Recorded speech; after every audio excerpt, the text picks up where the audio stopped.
মায়ার কি তাহলে নতুন সংসার জীবনও টিকলো না বদরুলের সাথে, বদরুলের বড় ভাইয়ের কারণে?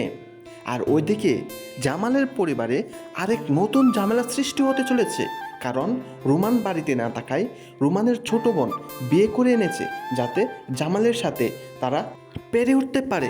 আর সব মিলিয়ে বৎসরত আগামীর 34 নম্বর পর্বটি হতে চলেছে খুবই ধামাকা। হ্যালো বন্ধুরা, কেমন আছেন? আশা করি সকলেই ভালো আছেন। আপনাদের প্রিয় ধারাবাহিক নাটক বৎসরতের 34 নম্বর পর্বের ধামাকাকে নিয়ে আসলাম। অলরেডি কিন্তু 33 নম্বর পর্বটি প্রকাশিত হয়ে গেছে। যারা এখনও বৎসরতের 33 নম্বর পর্বটি দেখেন নাই, ঈগল ইসলামিক নাটক ইউটিউব চ্যানেল থেকে দেখে নিতে পারেন। আর বৎসরতের 34 নম্বর পর্বটি কবে প্রকাশিত হবে এবং কি করলে বৎসরতের 34 নম্বর পর্বটি সবার আগে দেখতে পারবেন তা জানানো হবে আমাদের এই ছোট্ট একটি ভিডিওতে। তাই ভিডিওটি স্কিপ না করে দেখতে থাকেন। হ্যালো গাইস, খুবই ধামাকা পর্ব নিয়ে এগিয়ে চলেছে বৎসরতের ধারাবাহিক নাটকটি। এই ধারাবাহিক নাটকটি দেখতে দেখতে 33টি পর্ব আপলোড হয়ে গেছে। আর এই ধারাবাহিক নাটকের 33টি পর্ব কে কে দেখেছেন কমেন্ট করে জানাতে পারেন।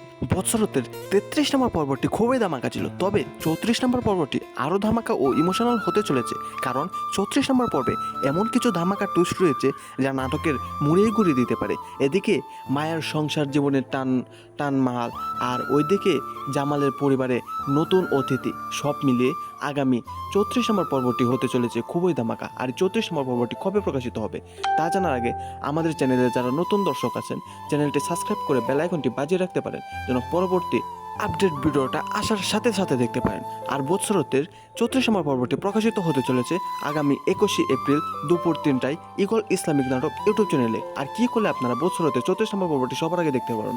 আর 34 নম্বর পর্বটি সবার আগে দেখতে হলে আপনাদের একটি গুরুত্বপূর্ণ টিপস অনুসরণ করতে হবে, আর সেটি হলো ঈগল ইসলামিক নাটক ইউটিউব চ্যানেলটি সাবস্ক্রাইব করে রাখতে হবে যেন পরবর্তী বৎসরতের 34 নম্বর পর্বটি আসার সাথে সাথে দেখতে পারেন।